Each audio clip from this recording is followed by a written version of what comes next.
Selamat pagi semuanya. Baiklah anak-anak kami di rumah. Sekarang kita belajar tentang daur hidup hewan. Sebelumnya, jangan lupa subscribe dan tekan tanda lonceng. Kemudian di like, di komen, serta di share. Baiklah anak-anak kami di rumah. Kita lanjutkan video pembelajarannya tentang daur hidup hewan. Sebelumnya, ada baiknya Ibu jelaskan dulu tentang peta konsep dari daur hidup hewan ini. Hewan atau dari daur hidup hewan ini, berdasarkan ada tidaknya proses metamorfosis menjadi yang pertama metamorfosis, yang kedua dengan metamorfosis. Pertama, Ibu jelaskan itu tentang daur hidup. Apa itu daur hidup? Kalau dikatakan daur hidup, seluruh tahap perubahan yang dialami makhluk hidup selama hidupnya. Itulah yang disebut dengan daur hidup.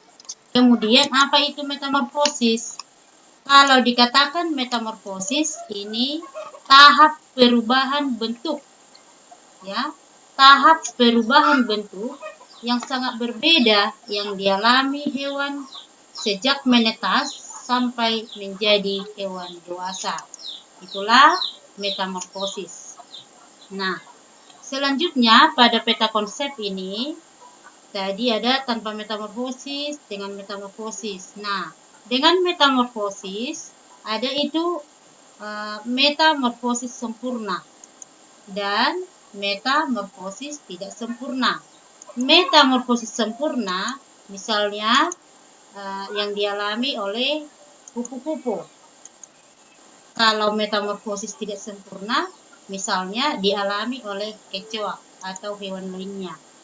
Nah, kita lanjutkan pembelajaran kita, yaitu video pembelajaran yang dibuat Ibu di sini tentang metamorfosis sempurna, yaitu tadi yang dialami oleh kupu-kupu. Baik, kita lanjutkan metamorfosis kupu-kupu.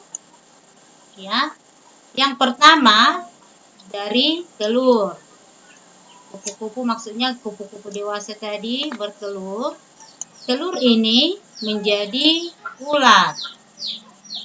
Ya, menjadi ulat. Kemudian ulat menjadi kepompong atau pupa, ya. Kemudian kepompong ini menjadi kupu-kupu. Nah, bisa kita lihat seperti bagan berikut atau gambar berikut. Nah, ini yang pertama tadi telur, ya. Telur kupu-kupu biasanya berada pada permukaan daun. Kita lihat seperti di gambar, ya. Telur ada itu di permukaan daun.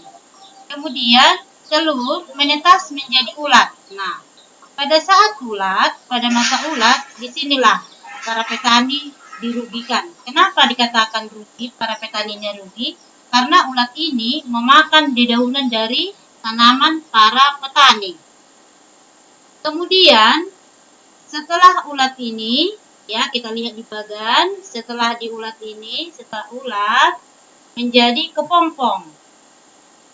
Ya, menjadi kepompong. Ulat itu segera membuat sarang dari air liurnya. Air liurnya mengeras membentuk bahan semacam benang sutra dia. Benang-benang itu melekat pada daun. Boleh juga dia di batang. Yang akhirnya benang-benang itu nanti menutup seluruh tubuh ulat.